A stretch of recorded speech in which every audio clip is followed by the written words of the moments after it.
आज के हमारा ऑल इंडिया आदिवासी कोऑर्डिनेशन कमिटी आसानसोल दुर्गापुर पक्ष থেকে যে গত 14 আগস্টে যে পূর্ব বর্ধমান জেলার নান্দুর ঝাপানতলায় যে আমাদের আদিবাসী যুবতী মেয়েকে যে হত্যা করা হয়েছে, বিশেষ করে এর প্রতিবাদ করার জন্য, এর ধিক্কার জানাবার জন্য এটা করেছি। এবং সাথে সাথে আমরা অন্যান্য যে সারা ভারতবর্ষ তথা আমাদের রাজ্যে যে নারীদের উপরে অত্যাচার, ধর্ষণ, হত্যা, নির্যাতন যেটা চলছে তারও প্রতিবাদ করছি। এবং এই নিয়ে একটা আমরা মেমোরেন্ডাম স্মারকলিপি আমাদের এসডিও সাহেবের থ্রুতে আমরা আমাদের পশ্চিমবাংলার স্বরাষ্ট্র সচিব ওনার কাছে পাঠাবো। আমাদের দাবি করব যে এখনও পর্যন্ত পূর্ব বর্ধমান জেলার জাপানতলার আদিবাসী মহিলার খুনিকে এখনও পর্যন্ত গ্রেপ্তার করা হলো না কেন?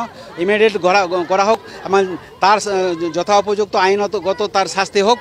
এবং অন্যান্য যে ঘটনা ঘটছে আমাদের পশ্চিমবঙ্গ তথা ভারতবর্ষে সবগুলো নিয়ে বিচার হোক। এটা স্বাভাবিক থাকতেই পারে, কারণ ওটা উনিও মহিলা, সেই জন্য ওনারও এটাতে থাকতেই পারে।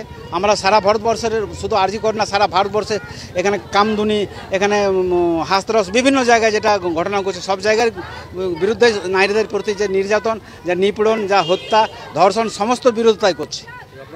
আমার নাম মতিলাল সোরেন, আমি আদিবাসী কোঅর্ডিনেশন কমিটির সম্পাদক।